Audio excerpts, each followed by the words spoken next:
Happy Tuesday, and welcome to Cleveland Browns Daily, brought to you by Ballybet, a sports betting partner of your Cleveland Browns, now live in Ohio.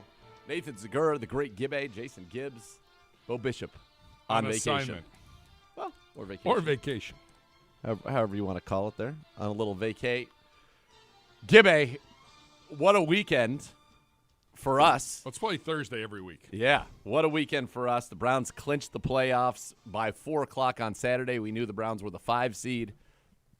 It was fun just watching those games, and you had the 2 games yesterday. It was just to have that nice weekend to ring in the new year. It was glorious. How was your New Year's Eve? I was in bed by 11. What? I was. Probably because the night before I went to bed at 3. Well, yeah, that'll catch up with you. Yeah. And then like the night before that was a Buckeyes watch party that set college football back 40 years. College football is screwed up. It's awful outside of yesterday's Final Four games, but I had no interest in even watching. The Final Four? Yeah, I didn't watch it. Michigan-Alabama was a great game. I know. I was so disgusted after Friday night. I'm like, I'm done. I don't know what college football's broken. I'm not here for it. I'm done. I don't know. Well, the good news is you work for an NFL team, so thank you God. got that going for you. Beautiful. Saturday night, a lot of controversy. Cowboys. I was with a bunch of Lions fans. That was crazy. So where are we at now? I mean, you've got Dan Campbell saying that only one guy can report eligible. We report 68 and 53 eligible together all the time. Correct. So I know that's not true. This sounds like it got screwed up. Like it sounds like the Lions outsmarted themselves. Okay. And tried to get like a bunch of guys in that area. They were trying to fake yes. who was reporting as eligible. And meanwhile, the one guy that needed to report maybe either didn't report or got lost in the shuffle. Supposedly he did report. The guy that they said reported was the one who was fake reporting. 70. Who said basically, I'm not reporting. Which, the moment you heard that, if you were Dan Campbell, you should have called the timeout. Supposedly they had a legal formation anyway.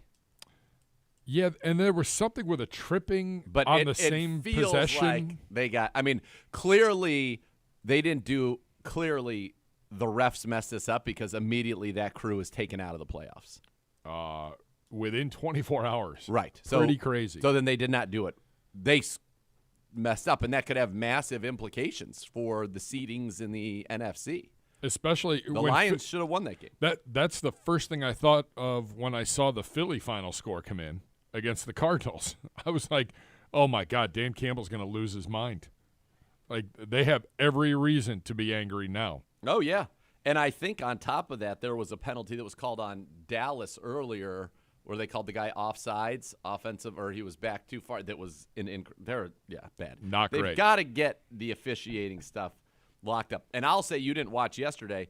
I thought watching the Michigan-Alabama game was awesome. The refs kind of just let them play. And that's how big-time football should be.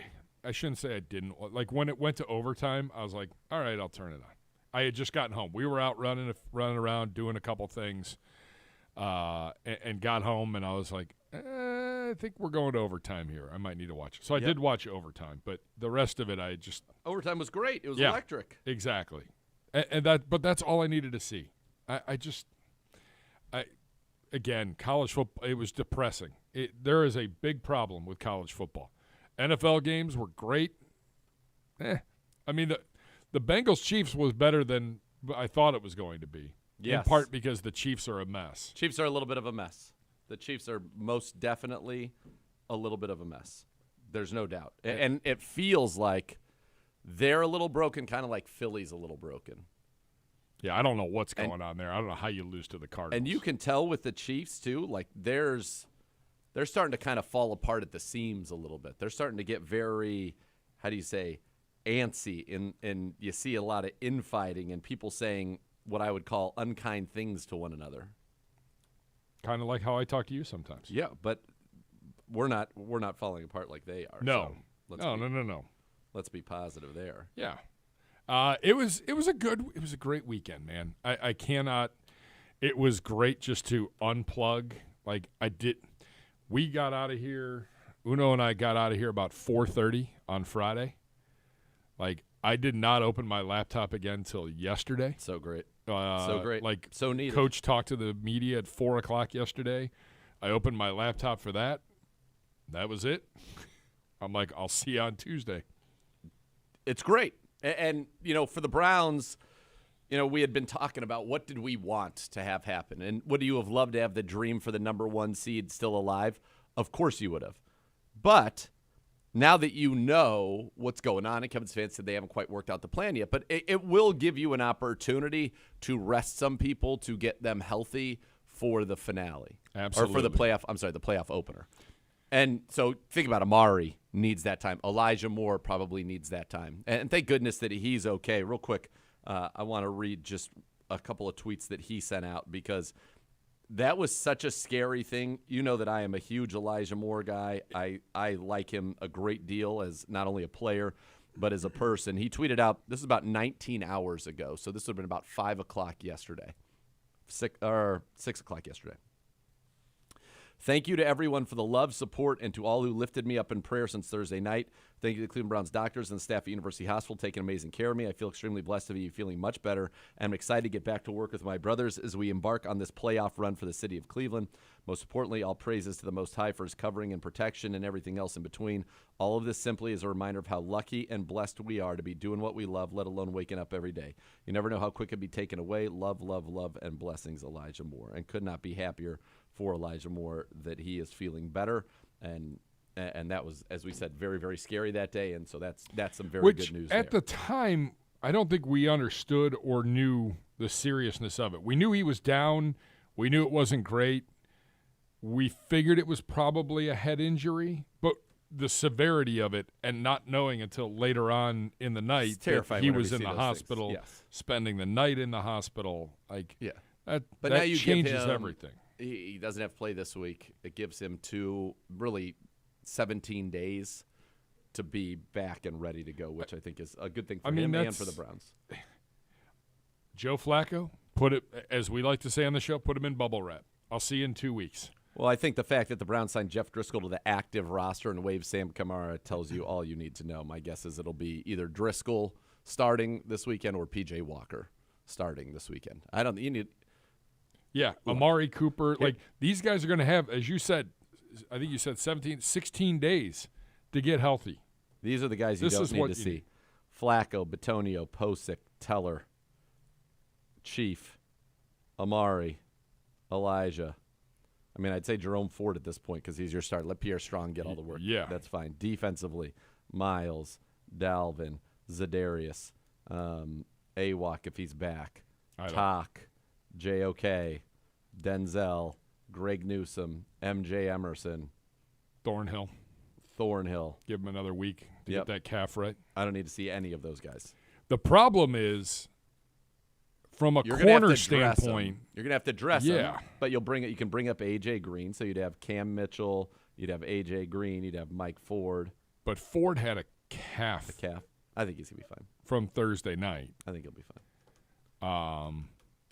I just feel like linebacker-wise, where are you depth? Linebacker, you'd have Kunashik, Matt Adams, Diabate, Tony Fields. Okay, so you've got enough there to get you through. Defensive line, you'd have Alex Wright. You could call up Isaiah Thomas if you wanted to. You'd have Isaiah McGuire. Yep.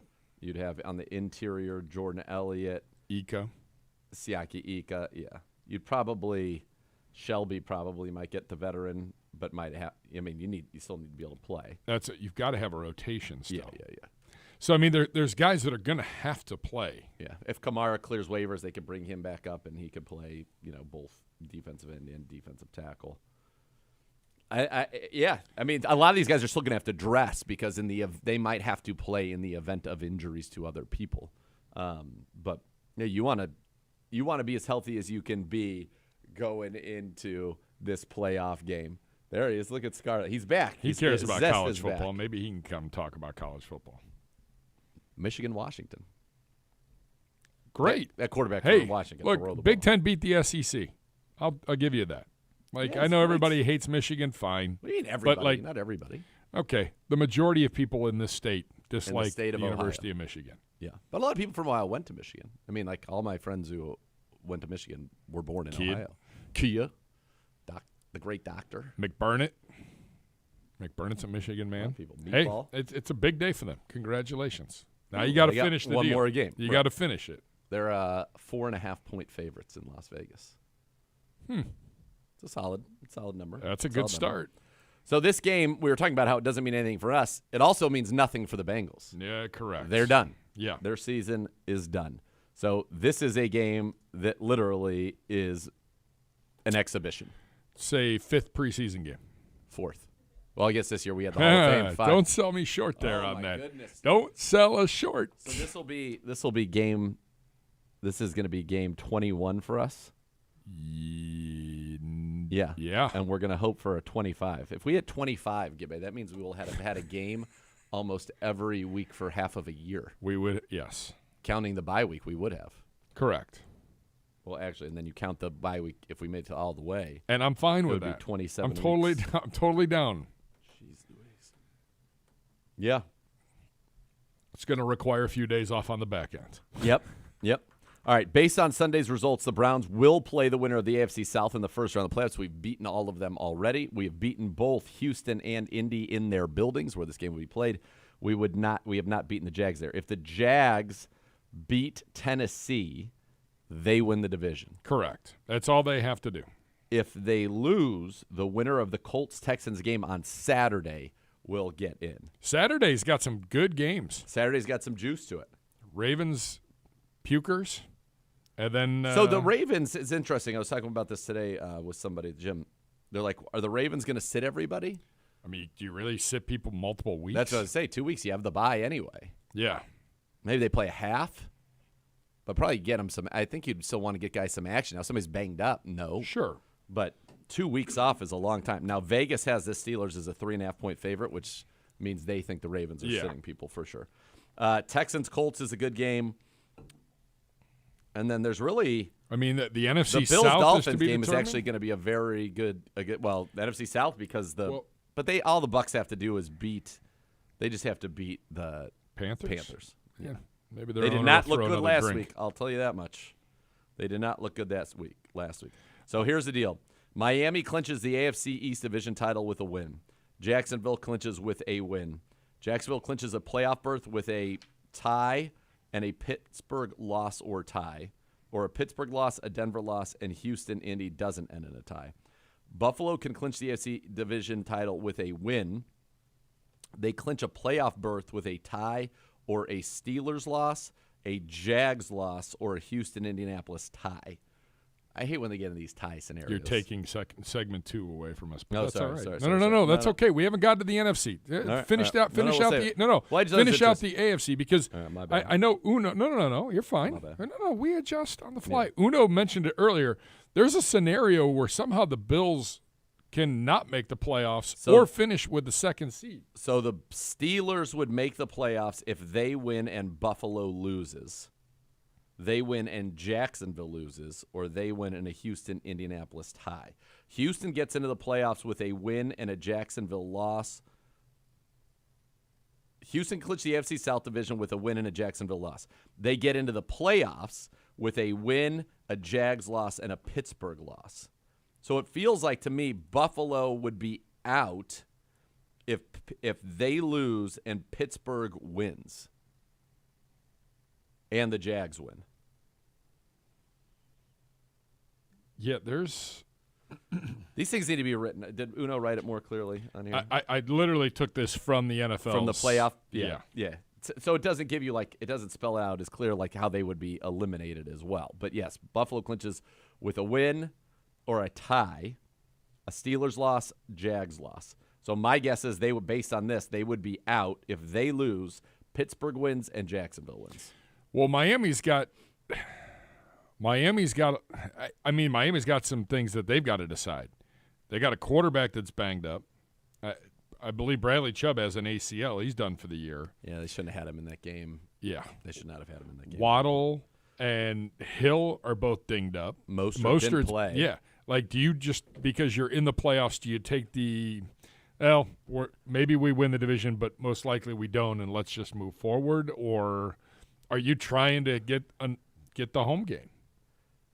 I think you want to win the division. I would assume, because you might have to play them again. Also, you're Miami. You're much more of a warm weather team. If you don't, it's cold everywhere that you would most likely go. Have you seen our forecast yet for this week? In Cincy? Mm-hmm. No. Believe that there could be a significant winter storm coming across the country that decides to make its presence known in Saturday into Sunday. I feel bad for Gerard.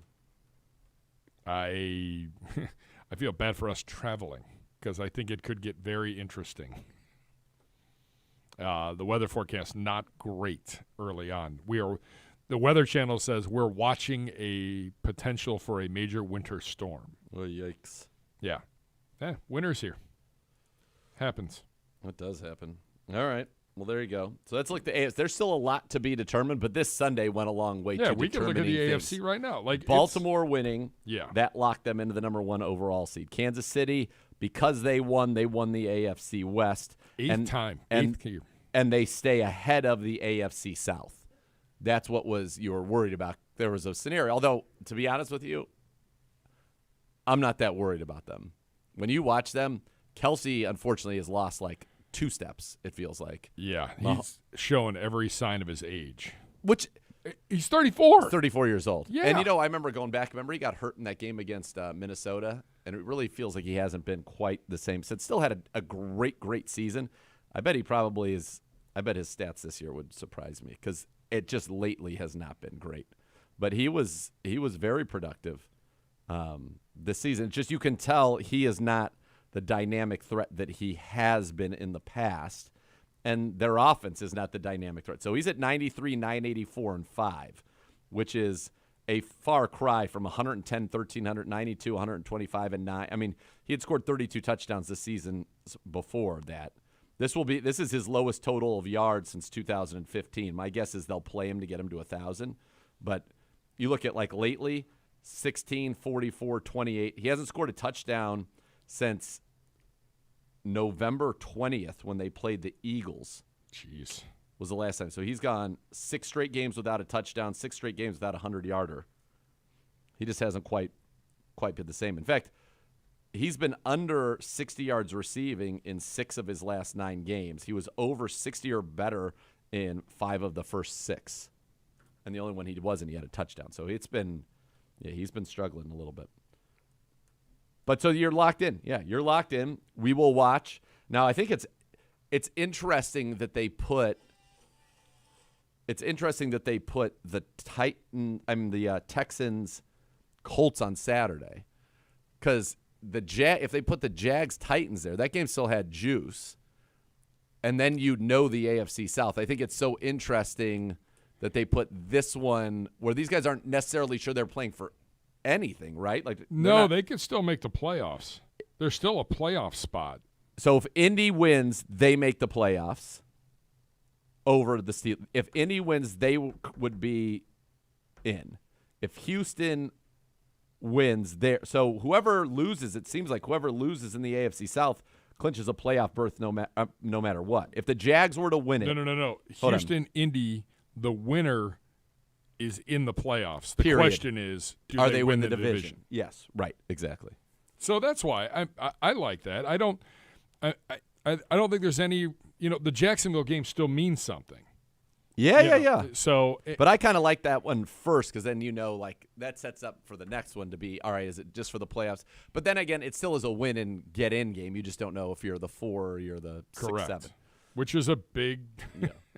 That's a big deal right now in the AFC. So Buffalo is automatically in if either Pittsburgh or Jacksonville loses.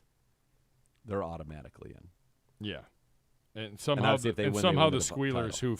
who are 9-7, winning record for the 17th consecutive year, it's unbelievable, are still in with a chance. They're in with a Buffalo loss. They need to win, and then they need a Buffalo loss, a Jags loss, or a Houston-Indy tie. So Pittsburgh's in with a Buffalo loss and a win, or a Jacksonville loss. If the Steelers lose, the Jags lose, Denver wins. There's a lot that needs to happen. Yeah, there's a lot that needs to happen. But they can still get in. They're at Absolutely. 430. And knowing how that franchise works, somehow they're going to find a way. So they're playing Saturday 4:30 as Steelers-Ravens, which is going to be interesting in the sense that are the Ravens going to play or not?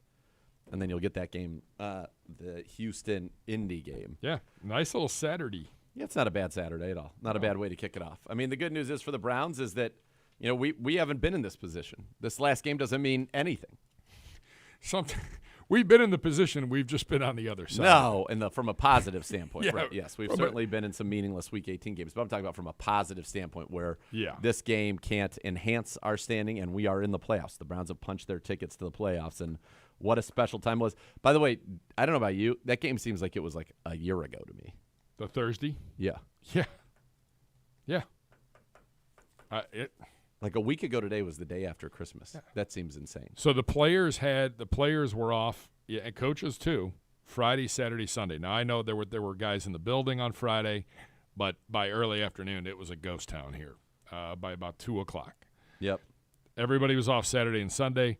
Monday, coaches back in the building. Players late day on Monday. They had meetings, lift, and preparations begin for Cincinnati week, and then they were done for the day between 4 and 5 o'clock. So, and they're off today. They're back tomorrow, and we turn the page. Yep.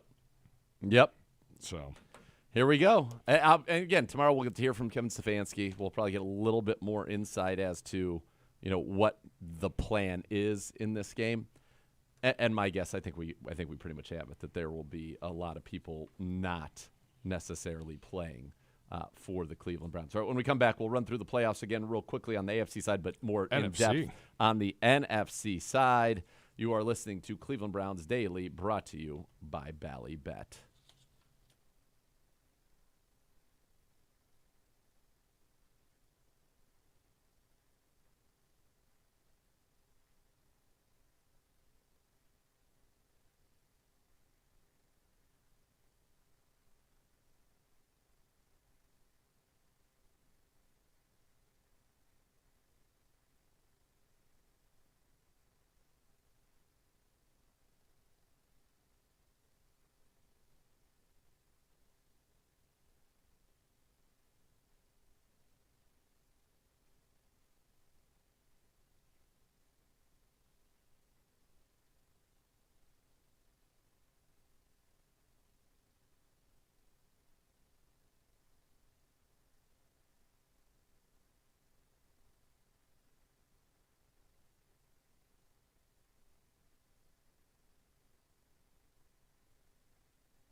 Welcome back to Cleveland Browns Daily, brought to you by Bally Bet, sports betting partner of your Cleveland Browns, now live in Ohio. In the AFC, if the playoffs started today, Ravens would have a first-round bye. They've already clinched that. That is a fact. If they started today, the 2-seed Miami Dolphins would be hosting the 7-seed Indianapolis Colts. The 3-seed Chiefs would be hosting the 6-seed Bills, and the 4-seed Jags would be hosting the 5-seed Cleveland Browns. But as we told you earlier on the AFC side, there's still a lot to decide. Who wins the AFC South? Who wins the AFC East? And then what those final 2 wild card spots look like. The teams that are still alive are the Dolphins, the Jags, the Bills, the Colts, the Texans, and the Pittsburgh Steelers. So there you go. It's a little – there are not as many teams in the AFC. Broncos officially out. Bengals officially out. Eliminated. The Raiders got eliminated. 4-12 Patriots, 5-11 Chargers, 5-11 Tennessee Titans, 6-10 Jets, 7-9 Raiders, 8-8 Chiefs, 8-8 Denver Broncos. There are just right now there are 4 teams. Well, really, depending on how you look at it, I guess 6 teams alive for 4 spots. There will be 2 of the ones that are they're still eligible on the outside looking in. Now, in the NFC, if the playoffs were to start today, the first-round bye would go to the San Francisco 49ers. By the way, that is also set in stone. Yep. That has been clinched. The 2-seed would be the Dallas Cowboys. They would host the 7-seed Green Bay Packers. The 3-seed would be the Detroit Lions, who, by the way, feel like they should be the 2-seed. They will host. They have an argument. They will host currently the L.A. Rams. And then the 4-seed Tampa Bay Buccaneers at 8-8 would host the 5-seed Philadelphia Eagles at 11-5 if it were today. But that is not the scenario that we've got. There is still much to be decided here in the NFC. So here's what we've got. Here's what's clinched. Niners have won the NFC West, and they are the 1 seed. The Lions have won the NFC North. The Cowboys, Rams, and Eagles have all clinched playoff berths. So similarly, we've got 2 spots. So here we go. The NFC South. Atlanta clinches, and Atlanta plays New Orleans. Tampa plays Carolina. Tampa clinches with a win, right? And a Tampa loss. No, Tampa Atlanta. clinches with a win. Yes. Period. Yes. Uno left. We didn't. Uno. Sad. Uno, I know you were out, but it's 2024. We've got to be moving forward. We've got to be better than this. They're back. Did you see on the rundown? Read the rundown. Did I screw that up? And if it's Gibbe's fault, air that grievance. I don't really know whose fault it is because he did that segment, but then I had to do the formatting for it because it was all out of whack. So it's probably a combination. Yeah. So far, me and Griff are unblemished. Yeah. Tampa clinches with a win. 2024 is coming up, Griff. Glad to see Griff back from the dead. Back from the dead. All right, so Tampa clinches with a win. If Tampa loses, Atlanta clinches with a win and the Tampa loss. New Orleans would clinch. Then New Orleans plays Atlanta. If Tampa loses, the winner of Atlanta-New Orleans wins the NFC South. Gross. If Tampa loses, the winner of Atlanta-New Orleans, and that's in Atlanta, would clinch Sunday at 1 o'clock. By the way, the NFC Saints South. Falcons By the way, is on CBS. By the way, if the Bucks lose and the Falcons win, the winner of that division will be 8-9. That is that, and somehow they get a home game. If the Bucks win, they get a home game. If the Bucks win, they will be 9-8.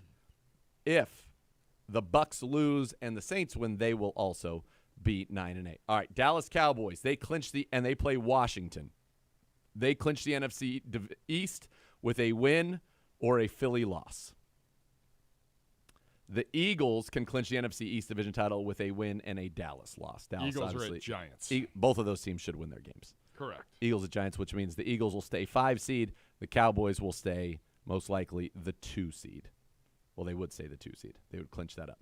All right, for the wild card stuff, what's still up is Green Bay, Minnesota, New Orleans, Seattle are all still alive for the wild card. So what would have to happen here? Start with Green Bay. They're in with a win. That's it. Or they win, they tie, Seattle loses, New Orleans loses or tie. Or they're in with a Minnesota loss a Seattle loss, and a Tampa or New Orleans loss.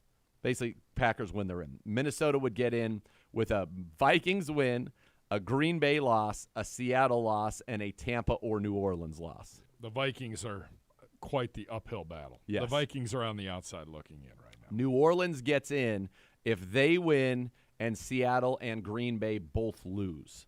And Green Bay plays Chicago. That's not a gimme, given how Chicago's played so far. In Chicago. I mean, in Green Bay. Versus, the Bears would love nothing more than to ruin that party. For sure. Think about last year. It was the Lions who ruined Green Bay's party at Green Bay. So, and then Seattle is at Arizona. So Frisky. The Cardinals are frisky. The Cardinals are pretty frisky. So Seattle is in if they win and Green Bay loses. That's basically what they need. So there's still some drama here to go in the NFC, and a lot of it changed because of that outcome on Saturday night. I would love to get – I mean, the statement to me that tells you all you need to know is that officiating crew is out of the playoffs. But I would love to have somebody actually, like, say what happened. Well, it goes back to this. You know, when something happens in an officiating question mark, it's basically after a game ends – there is one reporter that is designated the officiating pool reporter. So there's only one reporter that gets to go in and meet with the head official and ask him questions. Yeah, but apparently that guy fibbed a little bit. What I'm saying is, like, you should put an entire refereeing crew up on the podium and let the media have at it. Like, this goes back to officials need to be full-time employees. Yep. Like, we can't have them be on a per-game basis. Give up your jobs. Yes. And be held accountable By the for way, your actions. Have we gotten any information on the things that happened in our game that seemed insane? I mean, if we do, you and I don't know about those things. Yeah, but I'm just like. I mean, we don't. They use that sky judge in ways that it has not been used Somehow before. We got. A Can we talk man, about 12? Yeah, you 12 can't do men. that. You can't reverse that. And I'm sorry, when they ultimately got the right call. So in theory, I don't have a problem with that on the Pierre Strong fumble. But that guy blew that play dead. Yes. And you're not supposed to, because once you blow the play dead, it's not reviewable. Correct. But in that case, they blew the play dead, and then it somehow was reviewable, even though it was a horrific call, and he did fumble. But it's just got to be consistent. I'm fine with them using the sky judge to just flat out get it right. Fine, but then tell me that 12th man on the field that. is not. That's not reviewable. No. Out of nowhere, he's meeting. I'm like, okay, what is this about? Yeah. We think it's one thing, and then he throws a flag. Yeah. Oh, there's 12 men on the field. Now, we saw it on the replay that there was 12 men. I knew right away Zadarius hadn't gotten off the football field. But still. By a toe. Yeah. By a toe. But, like, again, if you didn't throw the flag in that moment, you can't go back and change that. To your point, though, the ratings are the highest they've ever been. The money that is around this league, obviously, with not just TV but with gambling now, is the highest that it's ever been. They need to get the officiating right in the playoffs. Well, you cannot leading up to the playoffs, you can't. Right now, there is an alternate universe that exists where the Lions should be the 2 seed. Yeah, and so we're not going to necessarily get to know how that version of the playoffs unfolded. So that's the part about, to me, that's tough, because that's something that can't be made up. And now there are plenty of calls throughout games that happen. Like, the thing to me that it's, for example, where the sky judge, remember Amari Cooper caught the touchdown against Tennessee and the guy said he stepped out of bounds even though he was inbounds by a couple feet? Yes. Like, that's one where they should be like, it was a touchdown. Now they'd be, well, we blew it dead. Well, then it's got to be one or the other. But there should have been there's got to be recourse for that. Just get it right. Make the officials be full-time. That's all they should do, is be NFL officials. And, by the way, they should be compensated plenty for them to be, like, they already are. Money to go around. Yeah. And then the sky judge, we need to kind of say, look, is the goal to just get everything right? Yes, I think that would be the goal. Then let the sky judge be involved in doing that. And I think you'd have no problem with that. I think you'd have no problems at all. I don't even know, like, if the sky judge is involved, how much of a replay, like, system do you need? Yeah. Yeah. Especially when they can turn it around as quickly as they can with the sky judge. With some things. Yeah. And you're seeing that. Yeah. And it's funny watching the games, like, we don't often get to just sit there and watch a full Sunday slate. No. But you saw it being applied in various ways around the league. Like some replays would take a long time that were pretty obvious, and some would be super fast because they're just like, yeah, no. I don't know. Did you see Mike McDaniel talking about the Browns and how cool it is they work? I love that guy. Yeah. That's very cool. Yeah. But by the way, the Ravens stomped them. well, we'll get to that in one thought. But my goodness. That's all I wanted to watch on Sunday. I was like, yeah, I just want to watch that game. When Tyreek Hill dropped the touchdown on the second drive where, like, he never drops that, and it was a perfect little just floater, I was like, okay, that doesn't feel good. No, because you couldn't – that was a game that you could not go field goal. So I had you needed a touchdown. I had a fantasy championship going on. I made 2 finals. One of them, I had my quarterback all year had been Trevor Lawrence. We had Mostert, we had Waddle, and we had T.J. Hawkinson. So in the finals, we started 4 people basically off the waiver wire, which was not ideal, not enjoyable at all. And then we lost that one. And then the other one I won. It was funny because the official Nana was over, and she was, who are we rooting for? And we're like, the Dolphins, I think. And then Zay Flowers on the other league I was in. Zay Flowers, when he went for the 75-yard house call, I was jumping up and down and screaming and calling my buddy, and we were screaming at each other, and my mom's like, you're a traitor. I'm like, fantasy correct. Super Bowl, and this trumps all of that for right now. I said, fine, let the Dolphins come back. I'll root for that. But part of me also wonders, while we wanted the dream to be alive, that it still is going to be very unlikely. It feels like I don't think the Ravens playing to win the difference between being the 1 seed and the 5 seed are losing at home to the Steelers, just the way they're playing. I just don't think that they are right now. Happy New Year. Oh, she's living the sweet life. Yeah, leaving already. How about it? Good for her. Yeah. Gotta love it. Yeah. But I think the fact that we know what the deal is and we're going to have an opportunity to get healthy, I think is a good thing. Now, this game would have been real interesting if it meant something only to us and not the Bengals, how they would have approached it. But it is what it is. It doesn't mean anything. That's what we're going to do. That the way I looked at it was, if the Dolphins win, okay, Week 18 gets a little more interesting. If the Ravens win, it sucks, but it's also like a chance for us to get healthy. It's all set. Hopefully. Yes, it's all set. Exactly. Yeah. Yes, indeed it is. All right, when we come back, we'll do a little after further review. 4 things that stood out on offense, 4 things that stood out on defense from the Browns' win over the Jets, which feels like an eternity. It wasn't even a week ago. I don't understand. Feels like it was ages and ages ago. But that's where we are. All right, we'll do that when we come back. Segura Gibbe, Cleveland Browns Daily, brought to you by Bally Bet, a sports betting partner of your Cleveland Browns.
Rumpke Waste and Recycling is a family-owned and operated business in operation for over 90 years, driven by a strong sense of pride in making the world a cleaner and greener place for future generations to live.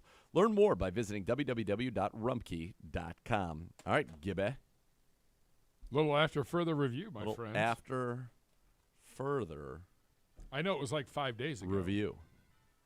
But still, It was a long we time should ago. put it to bed. Yeah. It was a glorious night. It was. 37-20. I'd love to relive it. I think today's show should have just been a replay of the broadcast. Trying to get that day off. Well, not even for that. Just, I feel like right now, let's be honest about it. It's awesome. We're a Browns team and treading water right now, waiting for the week 1 of the playoffs, which is cool. What a position to be in. We haven't been so lucky to be in that position. It's awesome. But here we are. All right. After further review, number 1. After further review, Joe Flacco. We're going to start with Joe Flacco. Joe Flacco, we know that he threw for the 300 yards, snapped that 33-game streak. We know how effective he's been. We know what he did, under pressure in this game where he was unbelievable, 5 of 8 for 91 yards with a touchdown and a quarterback rating of 114. He was great from a clean pocket. But what we're going to talk about for a second is Joe Flacco off of play action.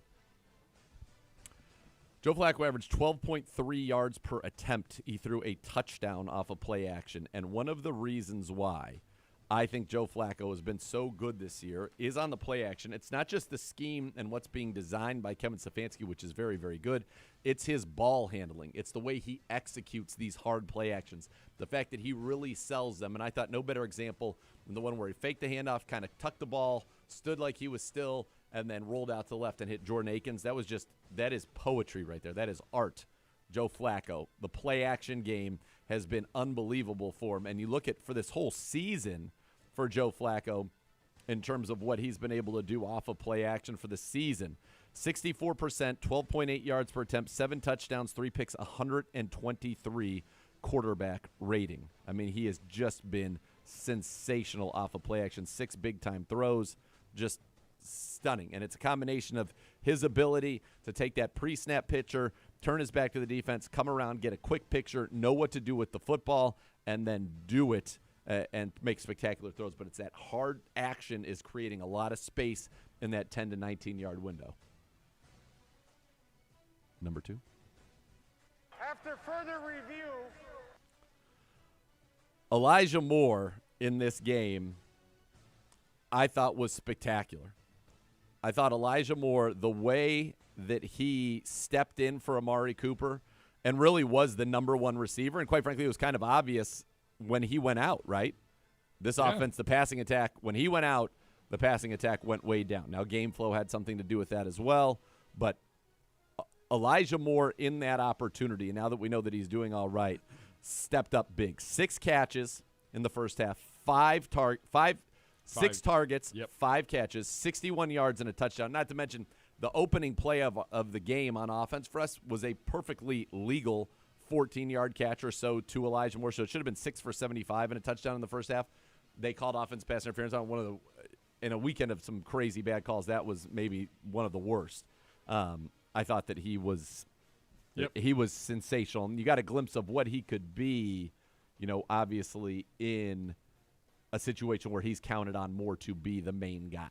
12.2 yards per reception, man. Yep. Solid. 5 for 61 in the touch. Love it. Yeah. And he's got the chemistry with Flacco. Yes. He is just, as we get further into this, he will become just as important as Amari Cooper and David Njoku because you need that third option. Yep. You got to find it somewhere. Maybe it's Jerome Ford. Maybe it's him. But you've got to find a third option. Well, I think it's kind of amazing that David Njoku's 3 of his 4 best single games of his career have happened with Joe Flacco.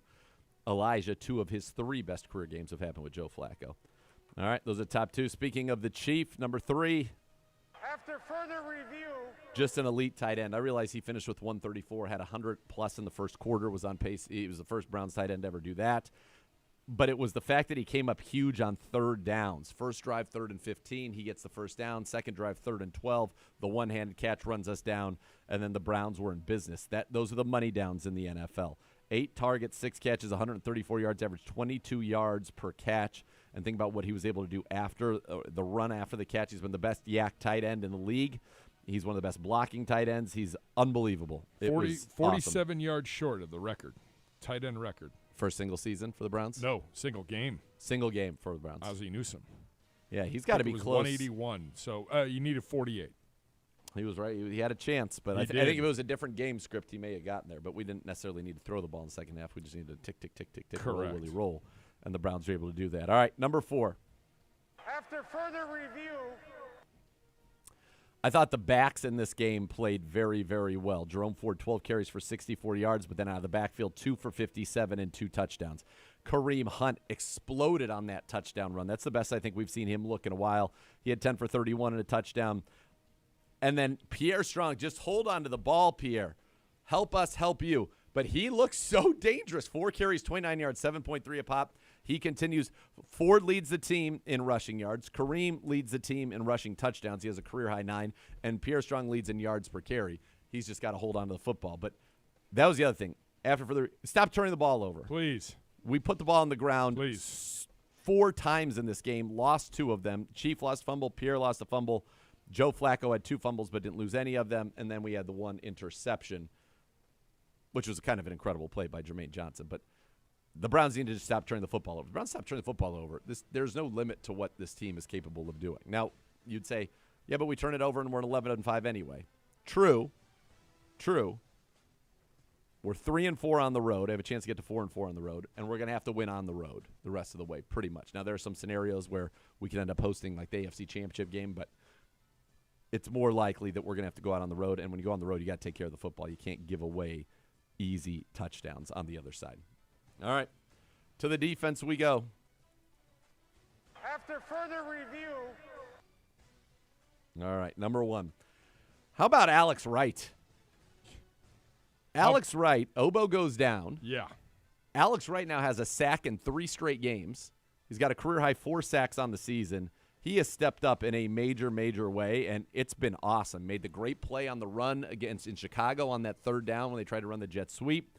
He's getting to the quarterback. Had a pass defensed. Oh, yeah. In the game.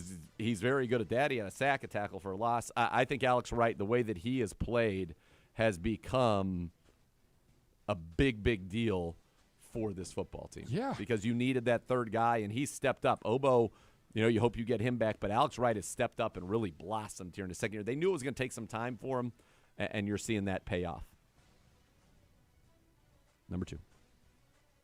after further review, I think the Browns have a diamond on their hands in Ronnie Hickman. PFF's, not that this matters, highest graded safety of the week in the National Football League last week. You saw the vision, the athleticism on the pick 6. Right place at the right time. There's a guy, the ball found him in the preseason. He's basically been a starter now for kind of 3.5 weeks. He's got a pick already. The ball does find him. He's got big pass breakups. He's been so good. It's exciting. But I think that is kudos to Andrew Berry again, because you have to load up, the back end of this roster. They did that, and guys like not only Hickman, but DeAnthony Bell's played very, very well since coming in. He had 2 tackles for loss. Ron Harmon played well in this one also, so those safeties stepping up. All right, number 3. Harmon played really well taking out running backs. Yep. Breece Hall. Couple really nice plays in open field. Yep. Couldn't agree more. Number 3. after further review, How about Sione Takitaki? 16 tackles. Pretty sure that's a career high for him. 16 tackles. He was everywhere in this game. I couldn't be happier for him getting the opportunity. I think at this time last year he was on IR, just torn his ACL down in Houston, and now he goes down to Houston, leads the team in tackles, goes this week, leads the team in tackles, 16 of them. Awesome. Couldn't be happier for him. Number 4. after further review,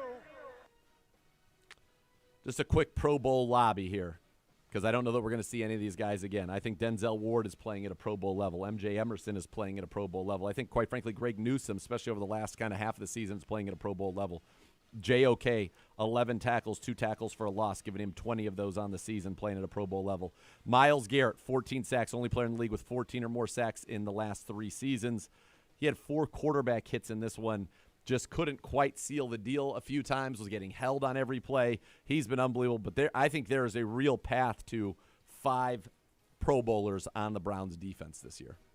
Absolutely. No team's ever had 3 corners make it. It would be historic. And quite frankly, I think that the Browns are deserving. So I think last year, I think the Ravens had 8 guys on the Pro Bowl, or Philly, I think, had 8 players Total? on the Pro Bowl.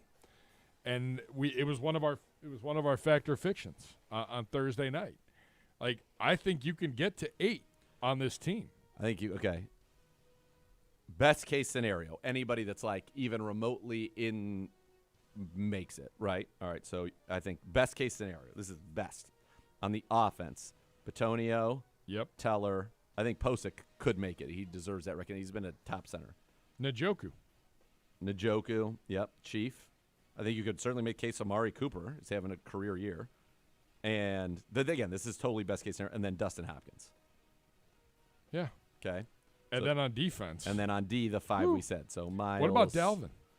I think you got to be more of a pass rusher. Okay. To make it on the interior. Miles, JOK, Denzel, MJ, Greg.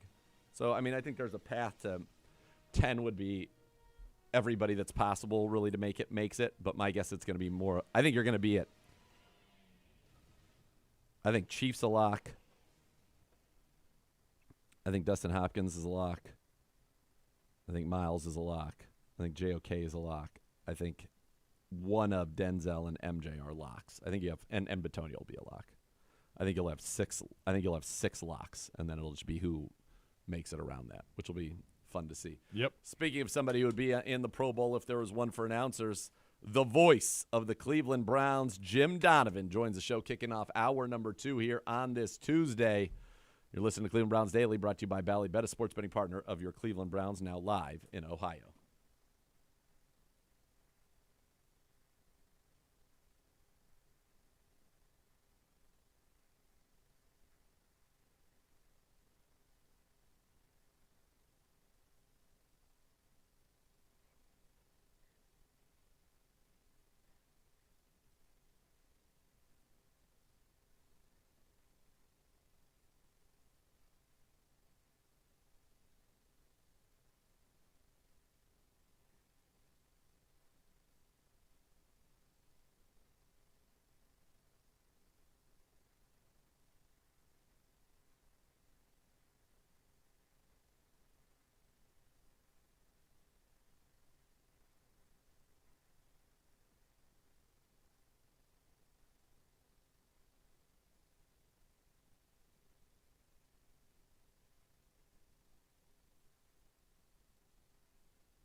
Be a part of one of the most passionate fan bases in the NFL. Join Next Gen STM, presented by Ticketmaster, the official waitlist of the Cleveland Browns.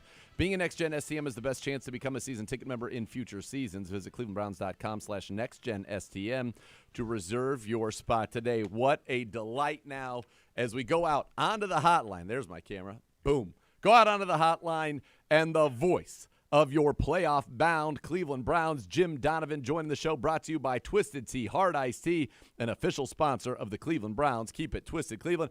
Jim, Happy New Year to you. How are you doing?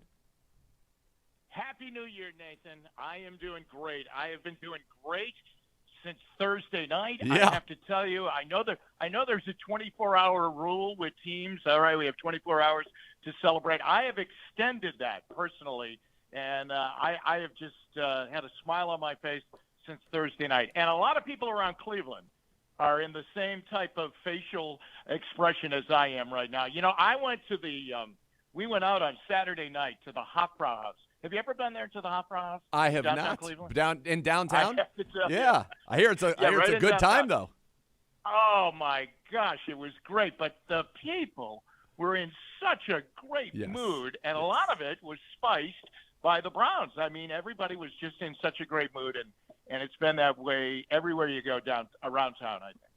Well, you're exactly right. All right, before we get into talking about Thursday night and all of those things, because Bo's not here, I got to fill in for him and ask you, how are things out on the Ponderosa right now? What's going on?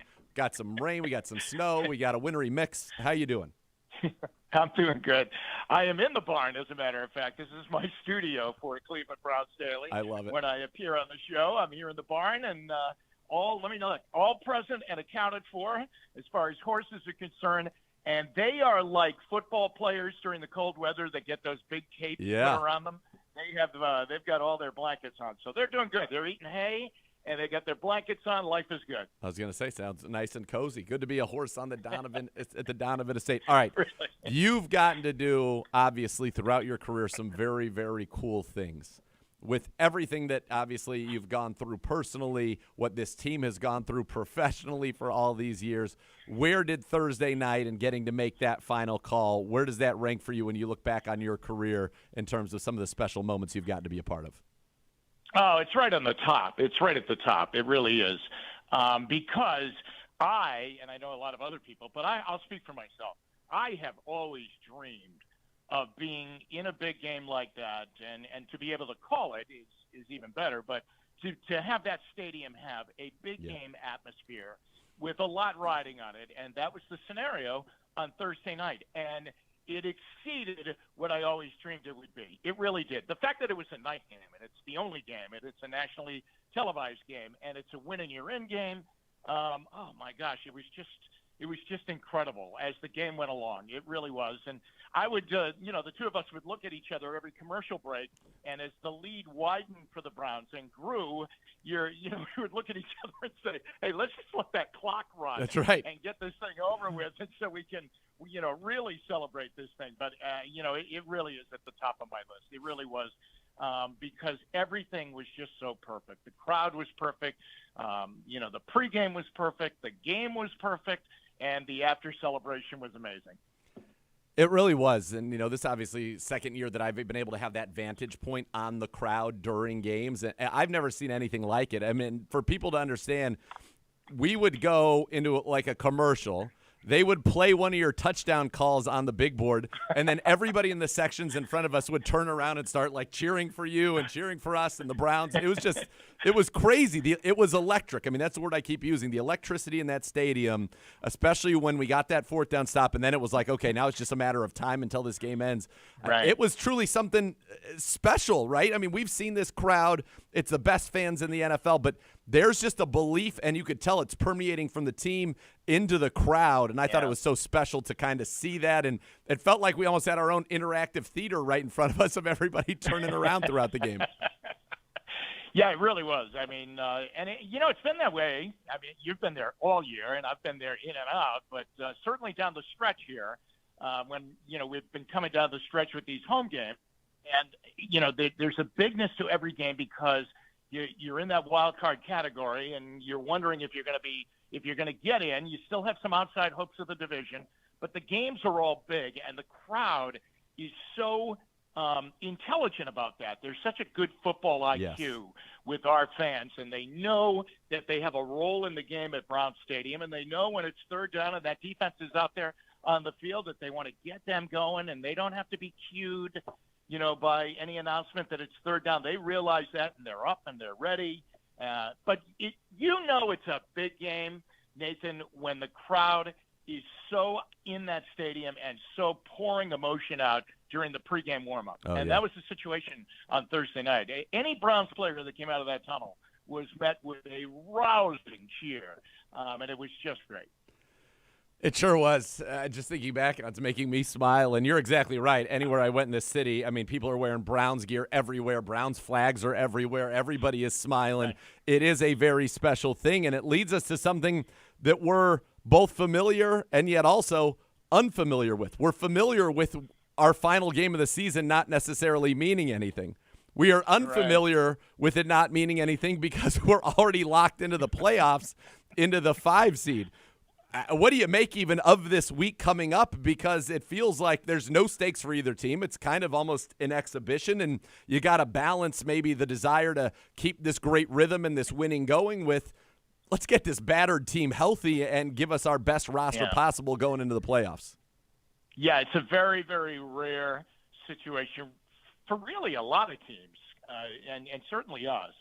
I used to always, when we would typically end the year against the Steelers, and their playoff fate had already been decided, and they were playing, and we were way out of it, of course.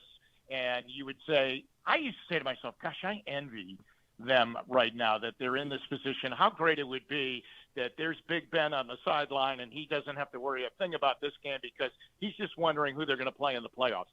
And here we are. We are in that position. So it really is a very, very unique position going down to Cincinnati. And with them being eliminated after losing to Kansas City, the game is really kind of it's like an exhibition game. It really is like an extra preseason game, of which we had an extra preseason game this year because of the Hall of Fame game. So, I think we're going to be I think you and I are going to be deep on the depth chart probably, as we were like in Kansas City or, late in the game in Philadelphia during the summer. It's wild, and you're right. I think we will be dipping into it. Here's something, and I'm curious. I'm going to go try to find Joe Flacco and confirm this, but I'm looking at Joe Flacco's, you think about his best years with the Ravens, 11-5, 12-4 in 2010, 12-4 in 2011, the Super Bowl year, 10-6, 10-6. He played and started 16 games in all of those seasons, and that's back when it was a 16-game season. So I don't know that he's had necessarily experience of sitting down in the final week of a season. So you wonder what he's saying about it. Yeah, I wonder, and because he's really just getting this thing revved up right now, and my gosh, he's got it revved up and has played like a month. This is obviously a very unique situation for him. But it is going to be when we finally do get there, beyond this week, and get into the postseason, it really is going to be very, very noticeable to have a quarterback out there who has not just playoff experience, but a lot of playoff experience and the ultimate playoff experience. And that is going to be an advantage every time the Browns go into a playoff game with him right now this season as the starting quarterback for the Browns. That is going to help them a great deal because young quarterbacks can really, going into the second season, into the playoffs, can really have a tough time and unravel very, very quickly if they don't get off to a good start. That shouldn't be the case here because he knows the drill. He knows it like the back of his hand. Jim, where does the fact that we're talking about Joe Flacco as the quarterback of the Cleveland Browns, a guy that when you came back for your triumphant return Week 11 against the Pittsburgh Steelers was not even a pipe dream to be a Cleveland Brown, and then we come back from the West Coast and you come back for the Jags game, and it's Joe Flacco, and he wins that one. He wins the Bears game. We go to Houston, he wins. He wins this Jets game. The fact that you've called so many Joe Flacco games, they often, as you mentioned in the very first one, ended with Joe Flacco winning. This time, though, he does it for the Cleveland Browns. Like, how crazy of a story, somebody who could have the perspective you can, is it that Joe Flacco is now the toast of this town, by the way, and that he's leading this team to the playoffs and looks poised to maybe make a deep run in the playoffs? He really is the toast of the town. You're right about that. There were two things in all those years when you played the Ravens, and the Browns would go into Baltimore and lose, and typically lose here. And he was like 17-3 against the Browns as a Raven, and then he's got the one win as a Jet. But in those 17 games, and in all of those games, there were two things that would always happen, and in particular at M&T Bank Stadium in Baltimore. Joe Flacco would get hot and make a big play, and on the other side, Ed Reed would get a pick and usually take it back for a touchdown, and it would be game over. That's it. That's the way it went all those years. It is unbelievable. First of all, it was just unbelievable on the eyes, Nathan, to see him in a Browns uniform, just to see him visually in the uniform of the Browns. I mean, after all those years wearing the purple and black of the Ravens, but then to see him perform. And I do remember, and it pains me to remember this, a year ago, September, when he did beat the Browns as the Jet. And I remember, and I'm sure you do too, how hot he got at the end of that game. And, just red hot throwing the ball to the point where we just couldn't stop him and get to him and get him down. And he's just rifling the ball all over the ballpark. And you just had this sinking feeling that he was so hot that they were unstoppable once they got the ball. And of course they did, and they ended up beating him. And, he was hot on Thursday night, and he might go through a little rough patch, but then he gets himself collected once again, doesn't get rattled, and he picks up where he started. He has been something else for this football team. This team every week, it feels like it's overcoming something else. Amari Cooper was the late scratch on Thursday night, and yet this offense threw for almost 300 yards in the first half. The Chief has been sensational. What does it kind of say to you as somebody who's, calling these games, immersed in it, watching it, preparing for it, what this team has been able to overcome this year to have this magical 11-win season, 8 of those wins, a franchise record coming in front of the home fans? Kind of what's kind of been that secret sauce as you see it? Well, to me, the first thing that hits me is that defense, because that's the main deal. And we only saw a little bit of them together during the preseason. You probably saw more when you were at Greenbrier and during the practice sessions there. But as far as the games were concerned, Hall of Fame game all the way through Kansas City, we only really saw a little bit of the defense. But even that little look at them, you could tell, boy, there was a different aggressive speed to them. And then that just came right out in the opening game against Cincinnati when they just – and I know Joe Burrow was playing with a bad calf, but they just smothered that Bengal offense that day.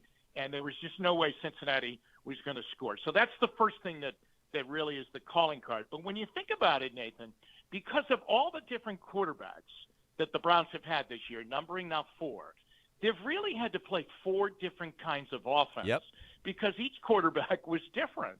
And that then goes to the head coach and Alex Van Pelt and Bill Callahan and Chad O'Shea and Stump Mitchell and all of those guys that are putting together that offensive side, because with each quarterback came a different style of play, and they won with all of them too. They won with Watson. They won with P.J. Walker. They knocked off San Francisco. They won with DTR in that game that they scratched out against Pittsburgh, and obviously they're winning big now with Flacco. But it's all very different because each guy is so different in style of play, and that is indeed one of the amazing parts of this whole story. You mentioned Kevin Stefanski. He said he got a lot of affection for the Browns head coach. He's now the betting favorite to be the coach of the year, which would be the second time in 4 seasons that he has done it. He is I think there are 2 names in Cleveland Browns franchise history that have had multiple 11-win seasons. I think it's Paul Brown and Kevin Stefanski. That's the list. What has he meant to this organization? What he and Andrew Berry, who obviously, you look at with the depth of the roster and the people stepping up, you've got to tip your cap to him. He should be in the conversation for executive of the year. But back to the head coach for now. What about the job that he has done to get this team not only to handle the different styles of quarterbacks, but, you go back to the week that you returned against the Pittsburgh Steelers, that this team was flying high after beating the Ravens. They were devastated Wednesday morning by the news, devastated that Deshaun Watson was done for the year. We'd finally seen the best half of Deshaun Watson since becoming a Cleveland Brown. And he got them ready to play and got a rookie quarterback ready to play and got a huge win at home at a time when you certainly needed it. Well, I've always thought he's very smart. I love talking to him because he's just very smart. I think he's a very, very smart guy. And I know there was a loud bellowing at times cry during the offseason where people were saying, hey, please give up the play calling. Just be the CEO, head coach of the team. But he's too good at it. I really believe it. I've always enjoyed his game plans. Sure, you can pick on a call sometimes. You can do that with any coach in any game. You can say, I didn't like that call on third down. You can do that. But I mean, to watch him and to talk to him, and you and I get a chance to talk to him in interviews and before interviews and after interviews and things like that. He's just a very smart guy. But I would say this, that 1-0 theme that he preaches every week has really resounded with this team, because it was very, very important to just focus in every week on that game. And sometimes people say, that's just a coaching cliche. Let's go 1-0. But this team really kind of grabbed onto that, I think, and really played every week, because every week was so different because of the quarterbacks and because of the two new tackles and because there's no Nick Chubb and yes, and there were injuries, on the other side. And then, on Thursday night, we have a new punter and a new kicker, and all of those things, when you start talking about them, it's just amazing. But I think that 1-0 theme that he has embedded in them, and they all talk about it too. Totally. I think that has been a very, very key thing for them, and he's just done an incredible job this year. I mean, he was great in 2020, no doubt about it, with the COVID situation, getting them to the playoffs. But what he's done this year, I mean, he is really. When people say he was just an offensive coordinator that became a head coach, I always think he's a brilliant offensive coordinator, but now he is really a head coach. He has grown in the 4 years.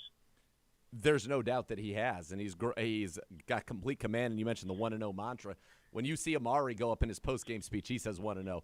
Flacco saying it. Za'Darius, everybody, they are all bought in, which is awesome. So, all right, once the Browns punch their ticket, I'm sure your head had to go there. And correct me if I'm wrong on the math, but I'm pretty sure it's been over 20 years, 2002, the last time that you were live in attendance for a Cleveland Browns playoff game. So this is a long time coming. How excited are you for that? Oh, I'm really excited. I really am. It really is it's a different type of atmosphere once the playoffs, come. And I know there was no atmosphere. Yep. You were over in Pittsburgh that night. I mean, it was great to beat them and where they beat them, but it wasn't a typical Heinz Field game. No.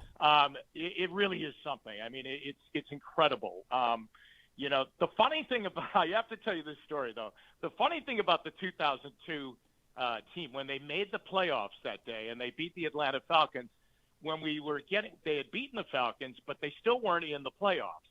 And they needed New England to lose, and New England was playing Miami. And we're in the post-game show, and I was kind of doing the post-game show, but had an eye to the television set in the booth because we had flipped it over there. The Patriots miraculously came back. They were losing the whole game. They tied the game, got it into overtime, and beat the Dolphins. So now that card isn't going to work for us. So we're still not in the playoffs. So we go out into the parking lot to leave, and now it's got to be the Jets have to beat Green Bay. And I'm in the car pulling out of the port parking lot. And Butch Davis and his 12-year-old son, Drew, drive up to me. Butch is in this huge black truck. And he rolls down the window, and this is typical of Butch. I'll go into my Butch Davis imitation right now. He goes, Jimmy! And I go, what? And he goes, how do I find out what the Jets are doing? Being a radio nerd, I say to him, knowing I know where all the games are on the radio, I go, Butch, go to your AM radio, hit 660 WFAN. That's where the Jets games are. And because it's this time of day, which it was like 6 o'clock now, that signal is going to boom in and you'll be able to hear. And he's going 660. And all of a sudden he gets the Jets game on the radio and pulls away. And Chad Pennington did it for us. He blew out the Packers. And the Browns at about 7:15 that night made the playoffs. It was a great day. That is awesome. What a great story. I like how we did it here. Got to just win a game at home. Everybody parties, and we get to relax. Well, Jim, thank you so much for the time. As always, look forward to seeing you down in Cincinnati for The 5th preseason game we've done together this season. Absolutely. I'm looking forward to it. All right, the great Jim Donovan, the voice, as always, as all of our guests do. He joined us via the Twisted Tea Hard Iced Tea Hotline, official sponsor of the Cleveland Browns.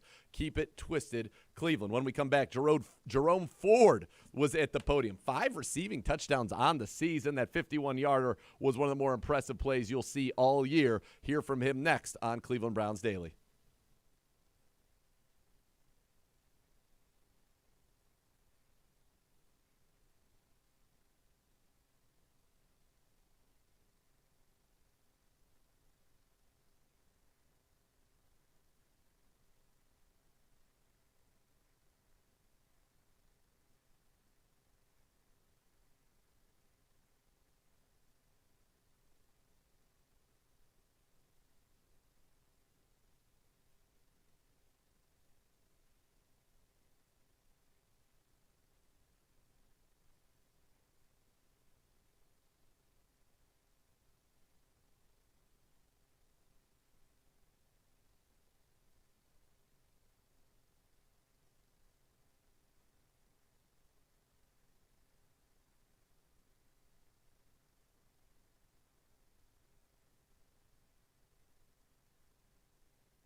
I can't tell in my ear. I have no idea.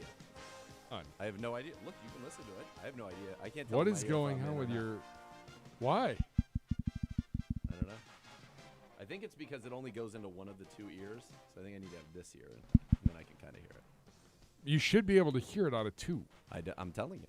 I had no idea. Well, and the other time I got confused because he said, "Are you ready to go?" And I said something, and then you hit go. you hit your box after you said it. Well, here you go. We're back. You know who else is back?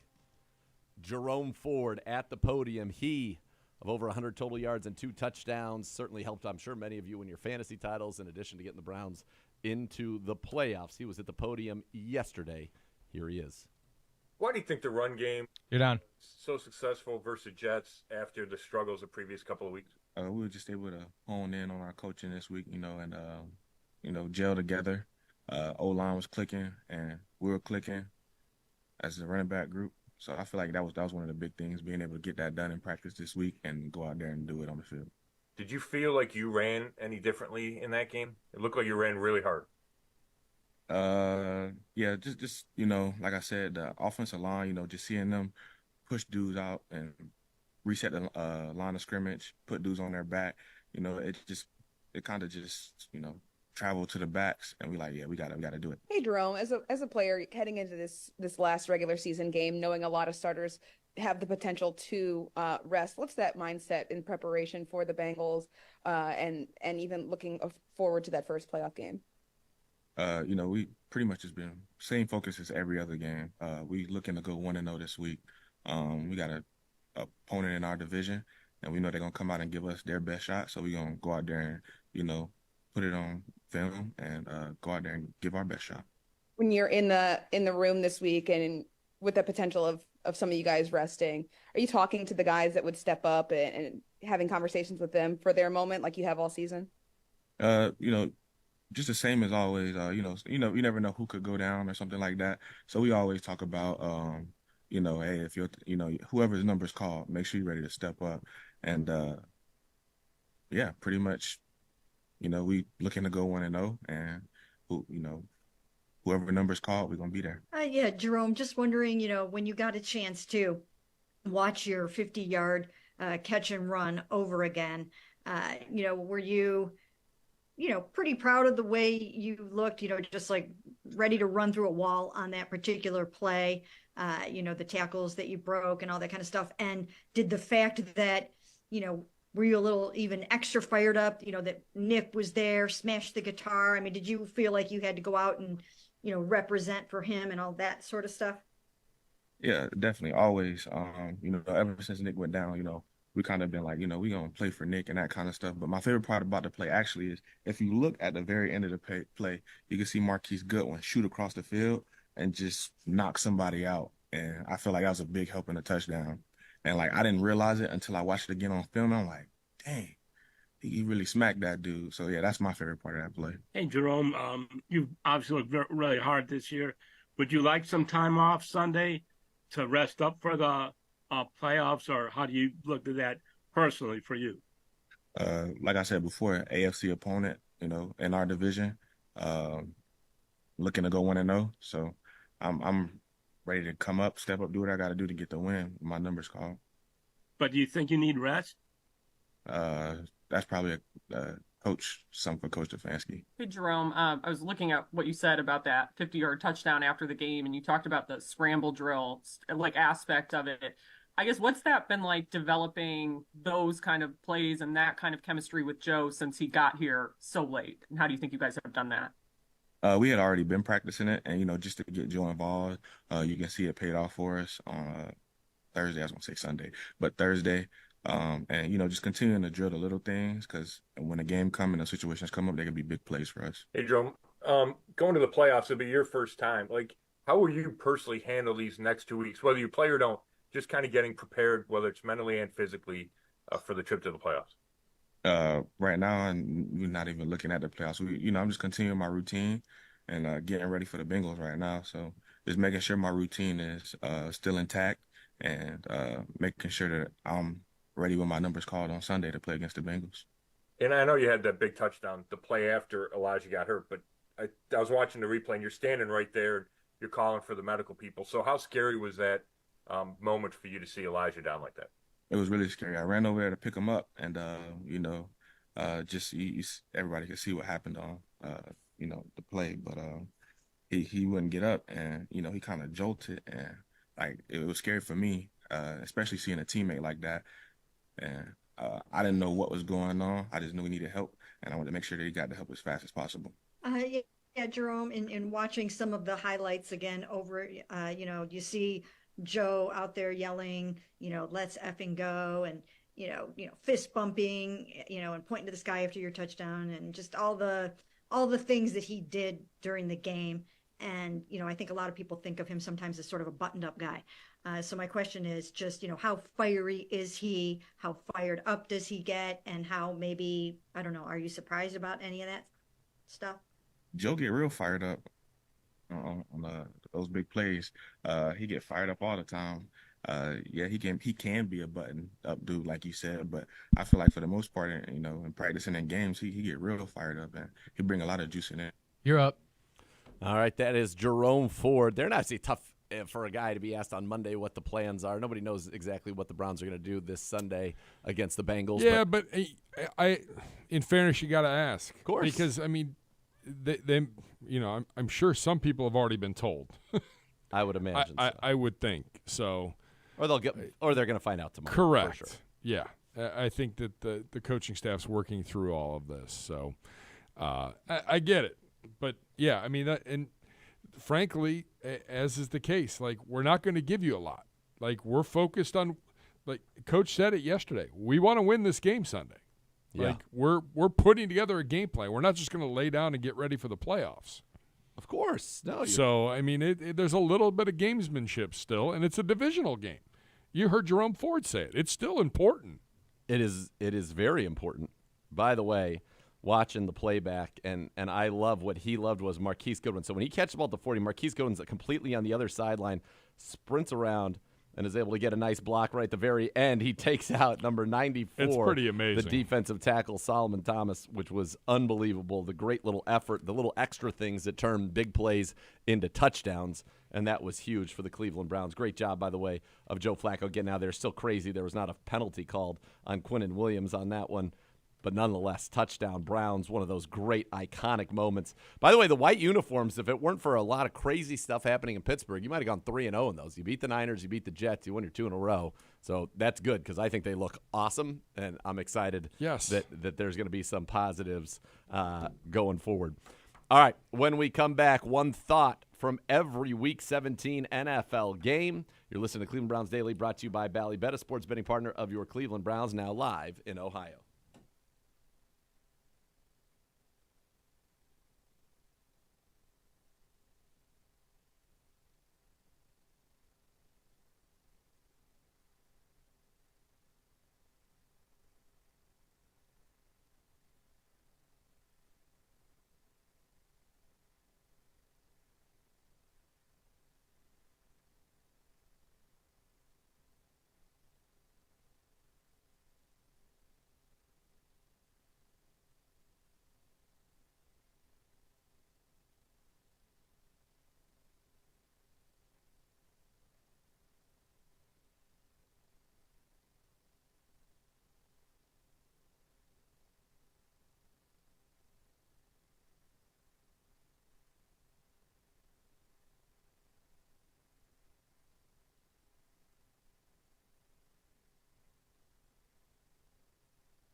The Rolling Stones Hackney Diamonds Tour will be at Cleveland Brown Stadium on Saturday, June 15th. Tickets are on sale now. Visit clevelandbrownstadium.com/Rolling Stones for more information. All right, give me one thought from yes. I do have a little bit of news, a little Okay. somber news, unfortunately. Oh no. Frank Ryan, the last Browns QB to win a title, has passed away at the age of 87. 87, yeah.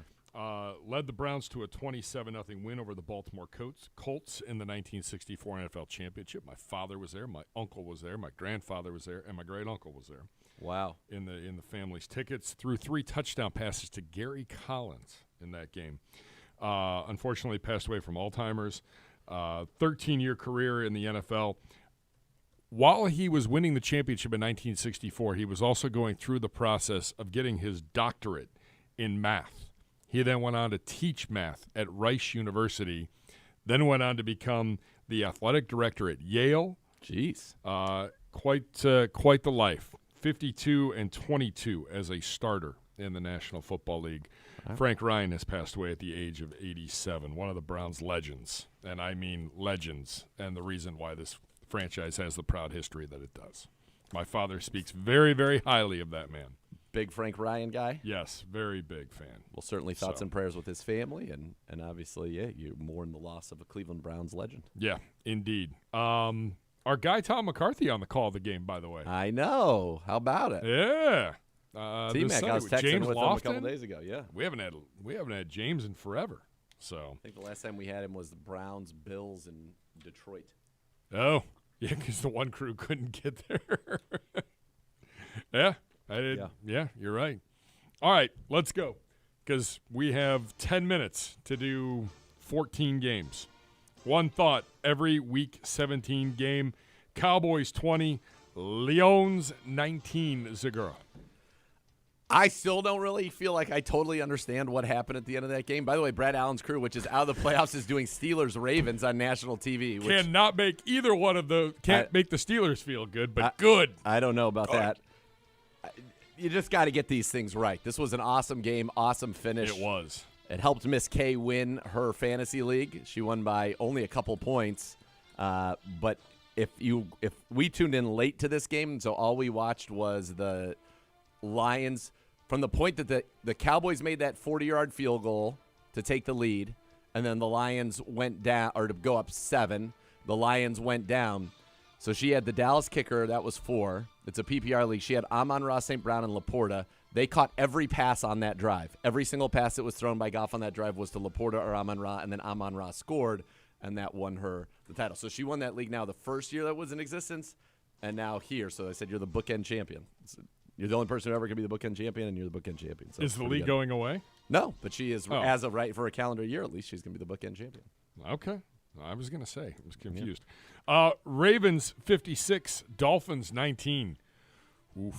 Dude, back-to-back weeks, they blasted the Niners and they blasted Dolphins. You got to give them their respect. They are playing currently like the best team in the National Football League. And Lamar's nasty. I know the narrative is out there about the Dolphins. Lamar's nasty. But clearly the Dolphins are not living up to the hype of being able to win, A, on the road, and B, correct, beating quality teams. To be fair, and you're right. No, you're right. They were without Mostert, and they were without Waddle. And that's a big deal. Mostert, I think, had 20 touchdowns this year. Yes, so, he's at 21. Yeah, so 21. Waddle's very good. So they were kind of in it, but I'll tell you what. Lamar is just 18 of 21, 321, 5 touchdowns. He ran for. I mean, he's playing unbelievable football. Just unbelievable football. Bills 27, Patriots 21. Closer than it should have been. Yeah. Honestly, considering that they had, I'm pretty sure Bailey Zappi, because I played against the Bills D in the one league I didn't win. They had like 3 picks, including a pick 6 in the first quarter. Yeah, Zappi threw 3 picks. I don't understand this one ended up 27-21. I really don't. I don't quite get it. I don't know why they didn't destroy him. They were up 20-7 in the second quarter, and then 27-14 in the third, and they kind of just cruised home. And I guess that's all. The Bills have won 4 in a row since that loss to the Eagles. Yep. And really, they had a chance to win that one. So, I don't know. Something that bears watching. Up next, Bears 37, Gutless Falcons 17. The Bears, they're 7-9, kids. Yep. They've won 2 in a row. They're playing really good football. So here's the deal. The Bears are in an interesting situation, and I still think Justin Fields will play for the Atlanta Falcons next year, but I think they have the most fascinating offseason of any team in the league. Fields is good. He played great in this one. Let me this ship. Thank you very much, Justin. We stood by you all year. Their offseason is going to be fascinating. What do? Do they draft a quarterback? My guess is yes, and they trade Fields for, I think at this point you can get a 1 for him. I think he's looked that good, that improved. It's going to be wild. Or do they trade the number 1 pick for like 3 ones and just build a super team around him? Yeah. They have a lot of options. It's going to be fascinating. Falcons stink. By the way, some developing news from Tom Pelissero. 4-time Pro Bowl running back Dalvin Cook and the Jets have mutually agreed to part ways, allowing Cook the opportunity to play for a playoff team, per his agency LAA Sports Entertainment. The dynamic playmaker has fresh legs after minimal usage in New York, can now compete for a Super Bowl. Be interesting. I mean, he knows our offense and our scheme well. Stefanski knows him from his time in Minnesota. You know, would the Browns be a team that would consider it? He appears to have lost a step this year, but he knows this offense, and he knows this scheme. So as a short-term rental to kind of buttress Jerome Ford and Kareem and Pierre, would you consider it? I think you'd probably take a look. Yep. I'm sure you have the discussions. I think that's for sure. Yep.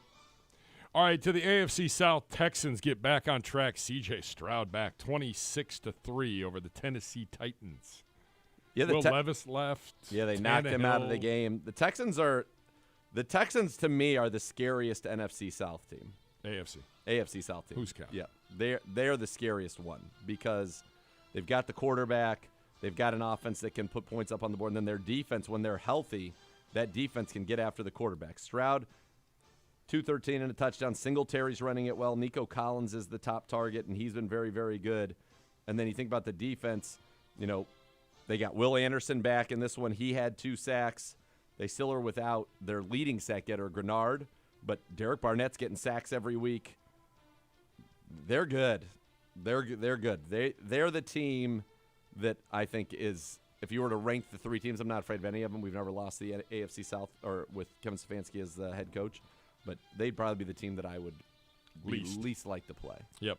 Next. I'd like to play all of them. Yeah. Colts 23, Raiders 20. Raiders came back, made it interesting, but Minshew Mania hangs on, and the Colts keep Where's their this playoff hopes Devontae alive. Adams been all year? Better late than never. We'll take it in the title game. 13 for 126 and 2 touchdowns. Yeah, this one was closer than maybe you thought it would be. It was 14-3 at the half. They did a good job. Minshew, Taylor, you know, this is an offense, though. I really think the Colts are the team that I'd probably be the most excited to play. I think that offense is easy. It is. You can shut that offense down. Yeah. Jacksonville shuts out Carolina 26-0. The Panthers owner creating all the news story, and this one throwing a drink on a fan. What's going to happen? You have to send a message that is not acceptable, number one. Number two, if you don't want to deal with the fans and heckling fans, which is going to happen when the windows are open, close the windows. Yep. Enjoy the game with the windows closed. Yep. Just a pretty calm, easy win here for the Jacksonville Jags. With a backup quarterback. With a backup quarterback, yeah. As easy as it could be. ETN, big game. The Rams got everything they could handle and then some from the New York Football Giants. Rams 26, Giants 25 as the Rams go to the They should have playoffs. lost this game.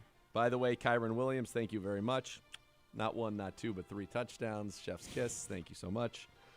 Puka Nacua now has the second most receiving yards by a rookie in NFL history. The list of people that he's on, I think it's Jamar Chase, him, Justin Jefferson, Odell. Like, pretty good company for Puka Nacua. He had 5 for 118 in this one. Giants should have won this game. It would have been really cool if it got to be Cade York that got to kick that field goal, but he got hurt. It was Mason Crosby. He missed it. Interesting.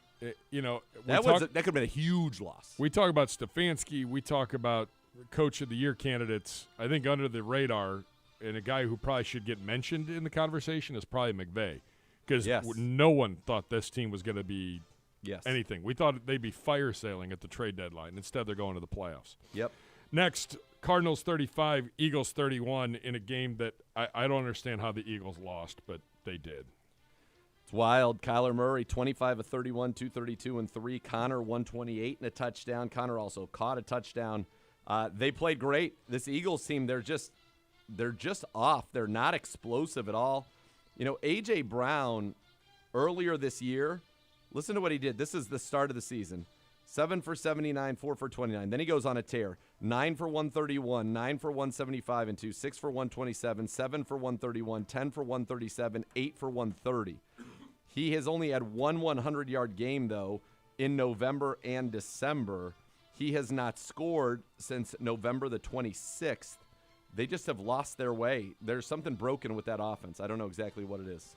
All right, rapid fire here. We don't need to talk about the 49ers beating the Commies. They took care of business. They got back on track on a short week. Good job by them. Broncos beat the Chargers. Doesn't matter. They're eliminated 8-8, and they're trying to find a new quarterback. Chiefs 25, Bengals 17. Again, Chiefs are having issues as well. Yep.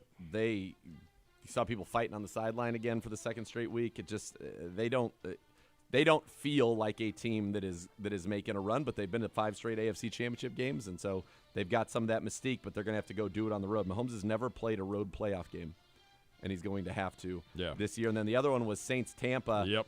Not a great performance from the Bucs. Woo. They were down 20-0 going into the fourth quarter, so this game was not even as close as it appears to have been. And the Packers get back on track. They beat the Vikings 33-10 on Sunday Night Football.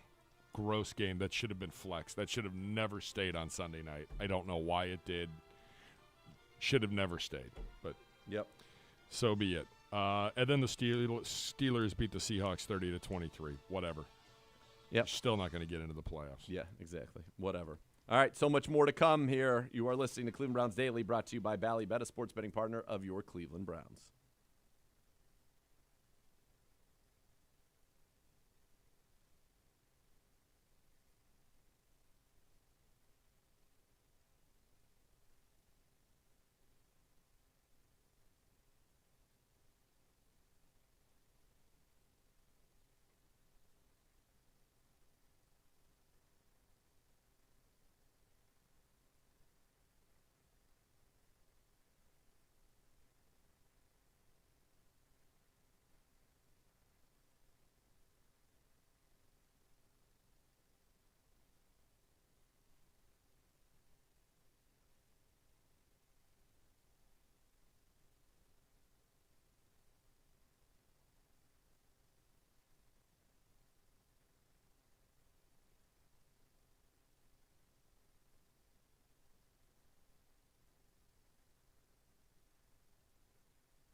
All right.